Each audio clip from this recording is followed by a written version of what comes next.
Ako škola sme sa zapojili do projektu Fast Heroes hlavne z toho dôvodu, že pokladáme za veľmi dôležité, aby žiaci a študenti vedeli rozoznávať príznaky cievnej mozgovej príhody, ktorá je veľmi častou súčasťou života ľudí, a vidíme za veľmi dôležité práve to, aby sa vzdelávali aj v takej tej praktickej oblasti života.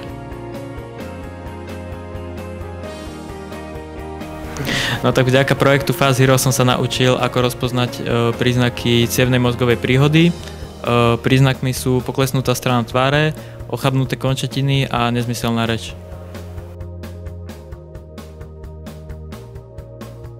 Bola to veľmi príjemná zmena vo vyučovaní, veľa sme sa toho naučili a myslím si, že na škole by sa malo viac takýchto podujatí konať. Čas je dôležitý kvôli tomu, že čím rýchlejšie sa dostane ten človek ako do nemocnice, tak tým rýchlejšie mu je poskytnutá prvá pomoc. A taký ideálny čas na tej poskytnutej prvej pomoci v nemocnici je 4,5 hodiny.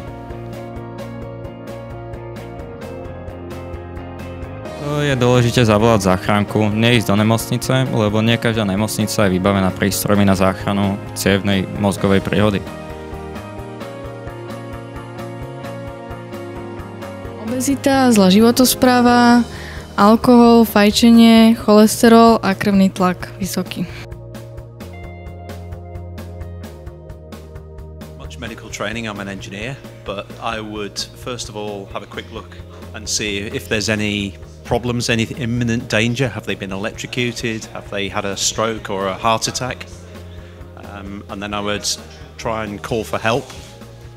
After I'd called for help, then I would try and sit them up or put them in the recovery position and shout for help. No, určite by som mu poskytla tým, že som zdravotná sestra. Snažila by som sa mu pomôcť, zistiť, čo mu je a podľa toho sa zachovať. Buď zavolať RZPčku, alebo pokiaľ to nebude vážne, tak ho nejako inštruovať ďalej. A zavolala by som záchranku, alebo teda najskôr by som pribehla k nemu a spýtala sa, že či je v poriadku, že ak by bol schopný teda nejak odpovedať, že teda aké má si, čo ho ťaží, aké má, neviem, ťažkosti, a v prípade teda zavolať nejakú záchranku. Asi by som sa snažila zaistiť tú pomoc, čiže asi by som volala linku, ktorú treba volať. Yeah, a couple of times. I've had one where I saw somebody having an epileptic fit. They were shaking and fell on the ground, and then they were banging their face and their teeth on the ground, lots of blood. But I just held them, kept the head off the ground, and then when they'd recovered a bit, laid them in the recovery position and called for help. The other time I was canoeing, kayaking, and I found somebody in distress and had to get them out of the water. And they had hypothermia, I think. They were shaking with cold, so wrapped them up in a survival bag. So yeah, two instances I've seen. I've not been in that situation. So. A nejakú takú asi urgentnú, že to bolo také, že život ohrozujúce, asi nie, ale také normálne nejaké bežné zranenia, neviem, však na bicykloch a takéto nejaké veci, tak to myslím, že hej, ale nič vážne, akože nič úplne také, že vážne. Zažila bola som pri jednej autonehode. Vyprosťovali sme s mužom pani doktorku z auta. Našiel som viackrát ľudí, ktorí ležali na zemi a v takom prípade som zisťoval, že či sú naozaj iba opití, alebo je tam niečo viac. A niekoľkokrát sa teda volalo záchranku v takom prípade. So people have got problems with walking, coordinating movements, but generally I think mentally they're okay, because our boss had a stroke. So yeah, he had a kind of dropping of the side of his face, his arm went limp, he wasn't talking straight.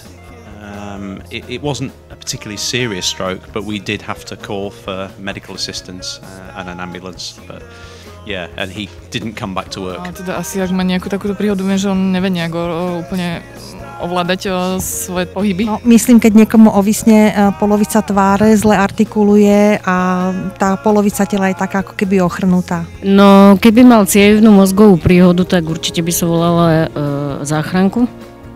Prejavy sú také, že pacient je dezorientovaný, nekomunikuje väčšinou, má nejaké spadnuté viečko, kútik a tak. Neviem, ale určite by som volala rýchlu zdravotnú pomoc, keby mal nejakú poruchu vedomia, tak s tým sa netreba zapodievať a rýchlo volať.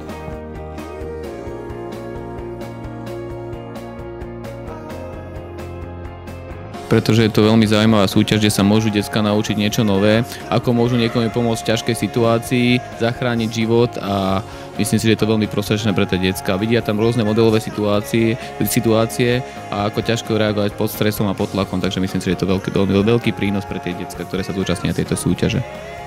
Kde na škole sa nachádza lekárnička? Tak u nás v kabinete sa nachádzajú aj 3, ale máme tu aj AEDčko, to je elektronický defibrillátor, ktorý sa nachádza samozrejme v škole.